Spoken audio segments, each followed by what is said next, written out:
Dear boys and girls, my name is Delmo and I'm the mythology teacher from Transylvania. As you all know, at the crossroads of Central and Southeastern Europe, you'll find the country of Romania, a place with a complex history and cultures deeply intertwined in the very landscape.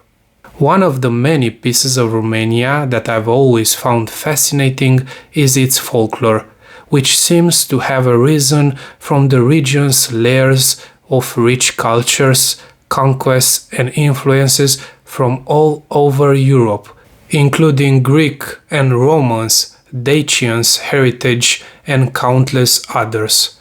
Romania is one of the few countries with such rich folklore, specifically dark but also beautiful. The ancient Dacians, one of the ancestors of modern Romanian people, were polytheistic and believed that nature is sacred, reflected in the legends and lore we have today.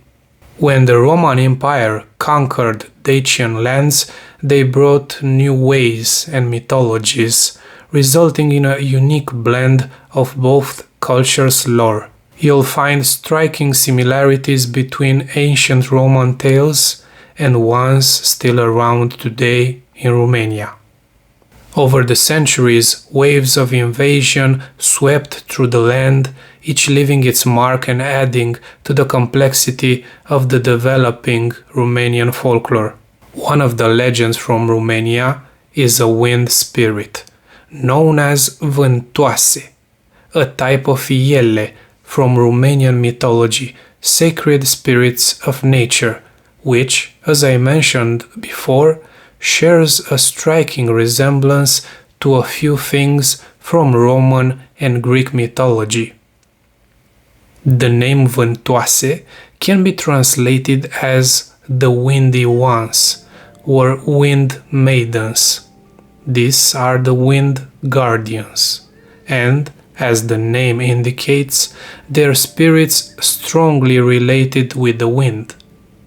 The Vântoase are said to be beautiful beings, often young women that are ambivalent about humans and can bring us good or bad fortune depending on their mood.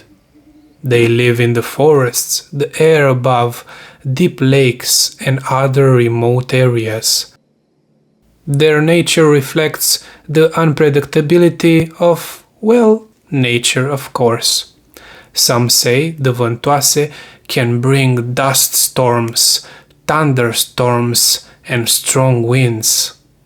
In Romanian folklore and mythology, there is a group of supernatural creatures.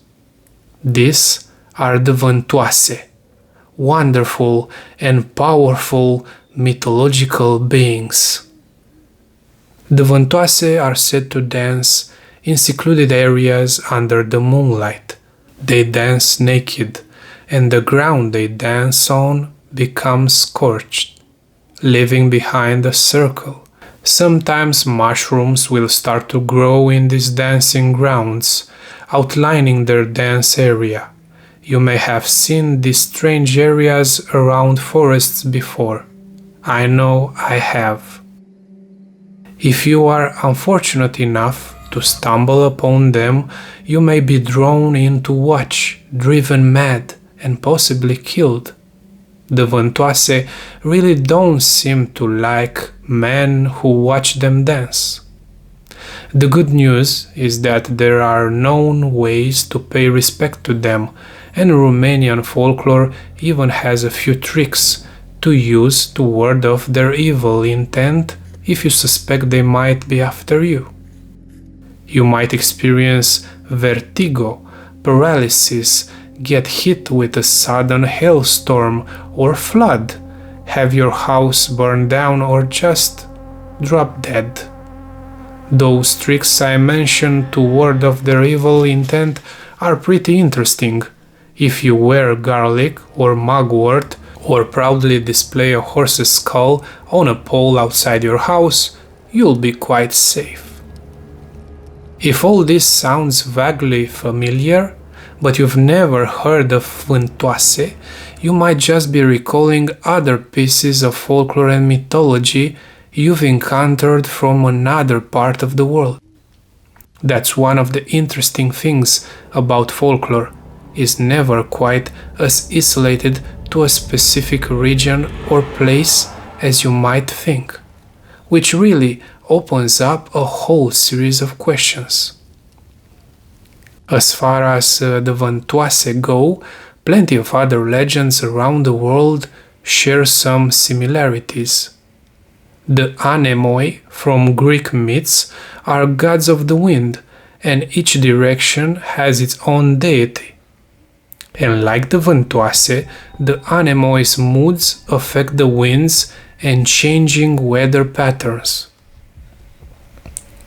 Similarly, the Hopi tribe in modern-day Arizona, USA, has tales of the wind god Yaponcha, who can bring fortune or misfortune. Or, over in Japan, there's the word kamikaze you all know, meaning divine wind. Kamikaze has a somewhat modern military meaning, but the term has been used when the Mongols, led by Kubilai Khan, tried to invade Japan. Both times, sudden typhoons devastated the invading forces, and the Japanese believed the winds were sent to protect them. But it doesn't stop there. Both the Greeks and Romans had legends of harpies, which are said to be personifications of storm winds with temperaments similar to Vântoase. It really does make you wonder how all of these cultures ended up with similar tales. Perhaps the wind itself carries them. I'm Delmo, the mythology teacher. Don't forget to subscribe for the next episode, and may the winds of fate fortune you.